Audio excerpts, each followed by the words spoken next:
Florence Harvey was a trailblazer for women's golf at a time when the women's game was still in its infancy. Golf is one of the first sports that women were encouraged to participate in, and there was a really a vibrant community of female golfers in Canada and in Britain and the US by 1900. However, female golfers were expected to adhere to a strict standard of dress. They still insisted on you dressing properly. It was unseemly to be showing your ankle. It was inappropriate for one to see your elbow. So they still wore long dresses. They wore them right to the ground with multiple petticoats. I believe they must have foregone the corset because many of them would have expired from lack of air had they worn those on the golf course. But they had generally had on long-sleeved blouses and quite often a jacket over it. So you just imagine the amount of attire that they're wearing. And they're playing the game, so it was more often played in the spring and the fall than it was in the height of the summer.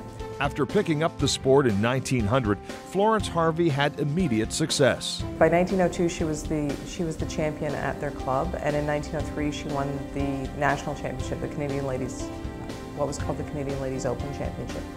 She won that in 1903 and 1904. So she was everything that I've read about her implies that she was a natural athlete. She took up golf and she was very, very successful at it at an early age. Golf was becoming more than just a sport to Harvey. It began influencing what she did off the links as well. She found it a huge part of her social life, if I read between the lines properly. Things like traveling to Britain and meeting with the LGU and having the LGU here. She really found it a focus of her social activities, and so in addition to being a good competitive golfer, she was very involved in all sorts of activities around golf. One friendship she developed through golf quite possibly cost her the 1910 U.S. Women's Amateur, where Harvey lost to another Hamilton Golf and Country Club member. The paper appears that there's two people from the Hamilton Golf and Country Club playing against each other.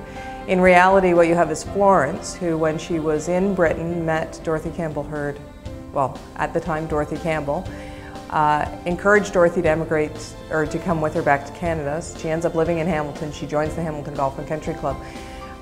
Dorothy was already a three-time Scottish Open championship, so she was already a very good competitive golfer, so no doubt she encouraged Florence to come with her and compete in the US Amateur Championship. And then perhaps Florence regretted bringing Dorothy from Scotland because Dorothy beat her out in the semifinals. After being exposed to the Ladies Golf Union in Britain, Harvey believed a similar organization could help in Canada. They could encourage women to play and set up championships and events that were driven around women and recognize the role of women and not be managed by the Men's Association. So the LGU had been around since, as I said, I would say the 1890s, maybe even a little earlier. And Florence realized that there was an advantage to having a group of women administering women's golf.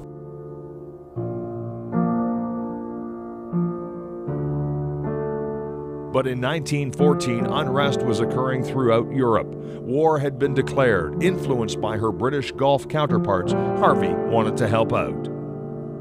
Many of the women in Britain and the women golfers in Britain were doing active duty in one way or another to help the war effort. And Florence had wanted to immediately go to Britain and serve in some capacity within the service. Her parents wouldn't let her. Harvey stayed in Hamilton and used the Canadian Ladies Golf Union to raise money to purchase an ambulance for the war effort.